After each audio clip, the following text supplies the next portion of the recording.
theaters are really trying to hang in there. Like we've been talking about theaters a lot in the fall, late summer, early fall, obviously because the momentum that we had in July and now going into the fall time where it's been kind of a lull, but it's still a grind. We know how it is. It's kind of like this every year, but I don't know. Some reason this year feels different. The box office is up from the pandemic years though, but it's still not what it used to be, obviously. No, and it's like politics.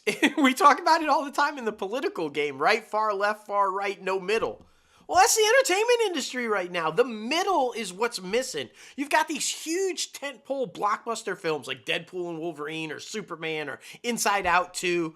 And then you've got like these little micro budget indies that somehow overperform. Like I was saying, the spiritual films or religious films or the horror films, right? But it's that middle ground, the nice 30 to 60 million dollar budget ground. That's where they keep missing. They're desperately missing, and I feel like that's the films that I want to see. That is story-driven drama films or a really great romantic comedy or, things like that's that range that you typically find those movies in, and they just ain't figuring it out, man. Yeah, dude, like completely agree. I think that's what Devil Wears Prada's 2 is going to be. It's Yeah. going to be that one where it's not like a crazy budget and it's not going to produce crazy numbers, but it's still going to do very well. I think it's going to be that mid-budget, kind of like what Freakier Friday was. That did pretty freaking well for a sequel that hadn't been released in what, like 20 plus years. Yeah. And you brought the nostalgia back, you brought the millennials back. But I mean, for example, if you look at Dwayne The Rock Johnson's The Smashing Machine, which we've been talking about crazy, and if y'all want to check Dustin's review out on Is It Worth It, please be sure to check that out after today's episode.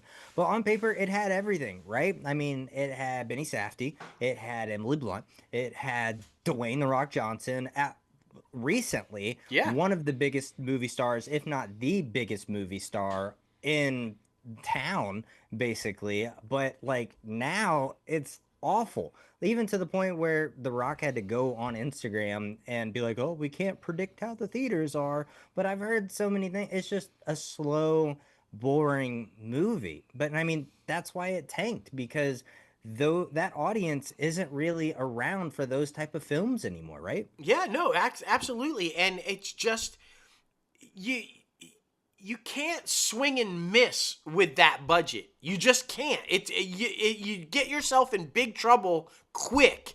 It's one thing if you make those little $10 million religious movies and it misses, right? You're gonna probably break even or just come under. But when you take the swing with a 60 million and you open with 6 million, keep in mind if it's a $60 million budget, you need 120 million to break even. If you only open with 6 million, you're likely gone by the second weekend, meaning you are never you're going to take a huge bath. And that's where they're really running into trouble. It's literally a no man's land right there. And where certain studios I feel like used to survive there, they're struggling. It's literally a no man's land. Yeah, completely agree. And I mean, especially right now, like a lot of the audiences and even Hollywood is kind of sick of all of the IP driven stuff, like that's being kind of shoved down your throat. And everybody thought that A24 was this brand that you could trust for original storytelling that will bring you something entertaining, even if it's really way the fuck out there. But even with The Rock's name, like I said, somebody who everybody knows. He is a household name, but audiences they didn't show up. I mean, that says a lot about how unpredictable the theatrical market has become, honestly, all across the world. I would agree with you wholeheartedly. And the thing is though is you nothing is a guarantee in this industry. And it's not just about who's in it anymore. It's about when you release it, the tone of the film, like you said, you brought it up, it's slow and boring. The tone is just not really good. And marketing, let's be honest about it. Nobody heard a thing about this movie until they started hitting like the big name festivals and they started Oscar talk for Dwayne. Other than that, did you see any marketing at all for this film? Nobody even knew it was on the radar until literally a week before it came out when they were talking about Rock being an Oscar-worthy performance. So I don't know. If you miss the marketing, that film definitely is not going to reach an audience. It's not going to connect. And we all know how it is now with the shorter theatrical windows. If you don't hit in the first weekend, that's it. I mean, that's where all the money is stacked now, is that first weekend. And if it's gone after that. So if you're not connecting right there, you're never going to make money.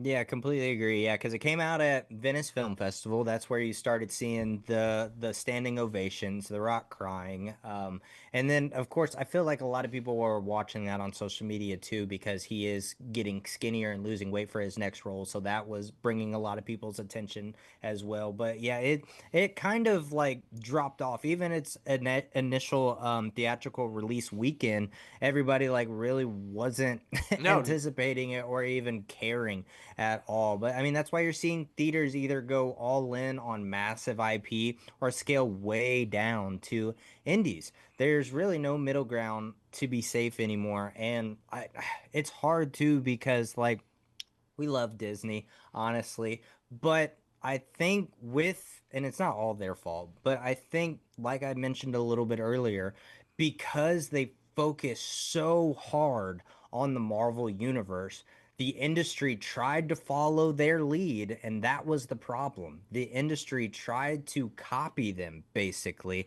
and when they couldn't do that, Marvel was the only thing to that stature. Obviously, Avatar and such, but again, huge IP. And that kind of shifted the whole theatrical movie making experience to where, like, nothing is safe anymore. No one cares because they loved the superhero movies for so long until they got sick of them, and now they're at a point where, okay, what's the next thing, right? What's the next thing that's going to be bankable? And the sad part is when they find that next thing, the entire industry is also going to try to copy that next thing and try to suck it dry until that's gone too.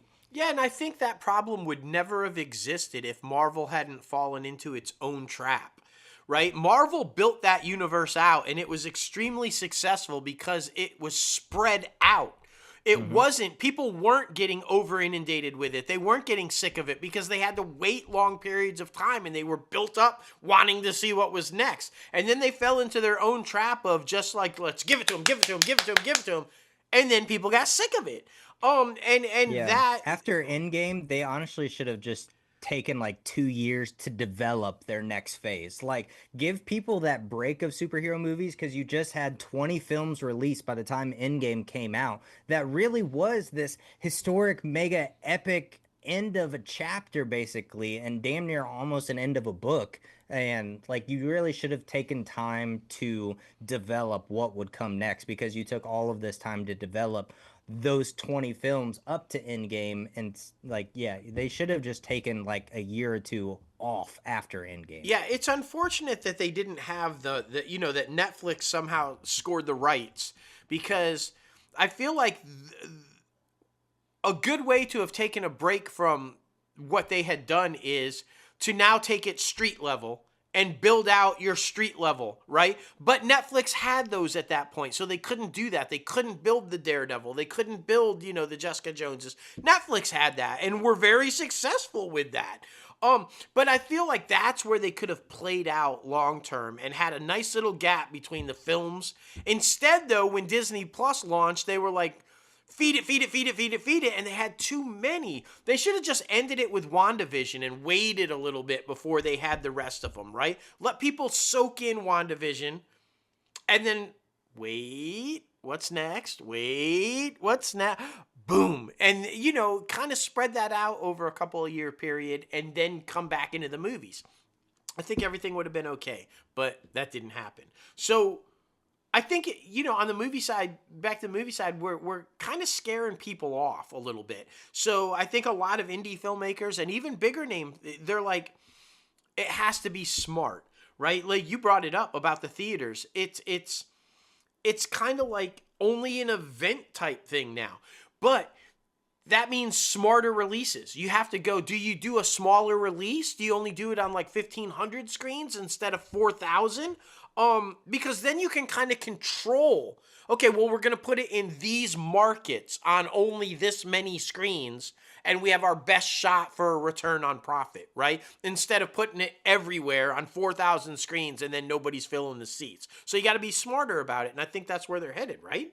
I completely agree. I mean, theaters, they're staying afloat, like we've talked about. They're trying the best they can do. And that's why you see deals being made like with AMC's Taylor Swift deal, where they Yeah. are releasing like the behind the scenes life of a showgirl, like official release party or whatever. Because that's what it's something special, it's something different, and it's event style film. That's why you saw the success of Netflix's K pop Demon Hunters. Yeah. And I mean, whether it's a spectacle, like exclusivity or just genuine buzz, like it's still something that doesn't happen as much as it needs to. Because if you think about it, like this only happens probably once a quarter. July is different because summer box office is completely different Yeah. than the Yeah. entire rest of the year.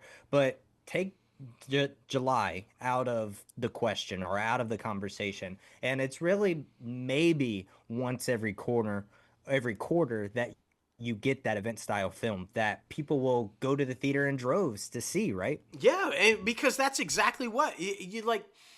I feel like because you can just easily sit on your couch at home and watch everything, right? Whenever you want it, you can pause it, you can get up, you got to go do what you do, you can come back to it. Well, that means basically you can screen something anywhere. So, movie theaters aren't really dying, they're just evolving into, in my opinion, and I say evolving, but they're really digressing back to what they were when they started, and that's an experience. It used to be an experience to go to the theater and see a film. It was a whole family deal. It was like a big night. It was like this huge thing. And then we just, it kind of stopped being that. And I think that the theaters are figuring out it's got to go back to being that. We have to make it the experience where it's a huge deal to show up at the theater and see something. And that's exactly, I think, and it's not perfect. It's not perfect. But we do see some of those smaller studios like A24 and Neon and even Lucky Chap, Margot Robbie's, and Hello Sunshine, which not anymore. But they did learn to thrive there for a bit. They did try to figure that out, right? And it's like, I don't know, those mid-budget landmines, because they're landmines now, as we just saw with the Smashing Machine. But A24 and Neon and even Searchlight started to redefine how you win at the box office, especially if you're an indie filmmaker.